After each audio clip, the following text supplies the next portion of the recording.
আসসালামু আলাইকুম ওরহমতুল্লাহি বারাকাতুহু। এখন সংক্ষেপে কথা বলবো ইমিগ্রেশন অ্যাক্টের অধীনে 3C লিভটা কি।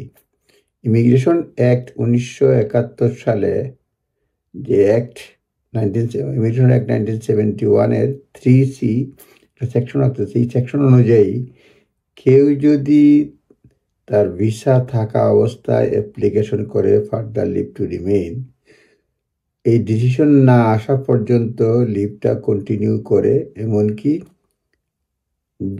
আগের ভিসার লিভটা এক্সপায়ার হয়ে যাওয়ার পরে যতদিন পর্যন্ত হোম অফিসের ডিসিশন না আসে, এটাকে বলে 3C লিভ।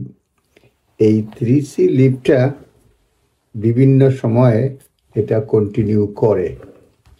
প্রথমত বলা হচ্ছে, যদি কোনো ধরনের ব্রিচ না হয়, কোর্ট অফ আপিল পর্যন্ত এই 3C লিভটা কন্টিনিউ করে, তবে সুপ্রিম কোর্টে বলে এটা কন্টিনিউ করে না।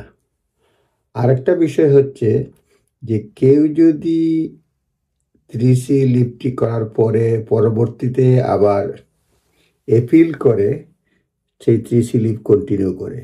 এখন দেখা গেল কেউ একটা অ্যাপ্লিকেশন করলো, তাহলে ডিসমিস হলো, অন টাইম সে অ্যাপিল করলো, অ্যাপিল করার পরে তার পারমিশন টু আপিল প্রথম কোর্টে শেষ হয়ে গেল।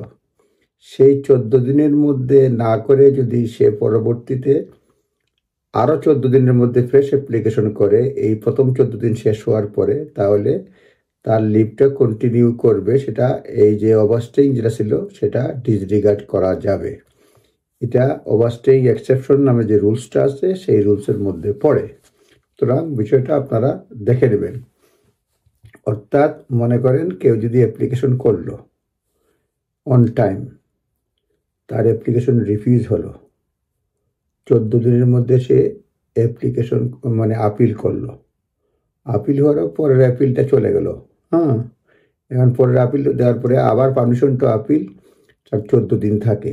এর মধ্যে সে অ্যাপ্লিকেশন করে, 14 দিনের মধ্যে যদি অ্যাপ্লিকেশন করে, তার এটা ফ্রেশ অ্যাপ্লিকেশন যদি করে এটা ভয়েড হবে। কিন্তু এই ফ্রেশ অ্যাপ্লিকেশনের 14 দিন যাওয়ার পরে আরও 14 দিনের মধ্যে যদি ফ্রেশ অ্যাপ্লিকেশন করে, সেই ক্ষেত্রে যে ওভারস্টেইংটা, সেই ওভারস্টেটা ডিসরিগার্ড করবে হোম অফিস। সুতরাং এটা অবৈধ হবে না।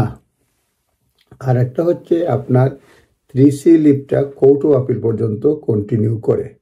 এছাড়া 3C লিভ হোম অফিস কখনো যদি কন্ডিশন ব্রিচ করেন, হ্যাঁ, এটা 3C লিভটা বাতিল করতে পারে। অথবা 3C লিভ যদি আপনি থাকা অবস্থায় দেশে চলে যান, ট্রাভেল এরিয়ার বাইরে চলে যান, তাহলে আপনার 3C লিভ থাকবে না।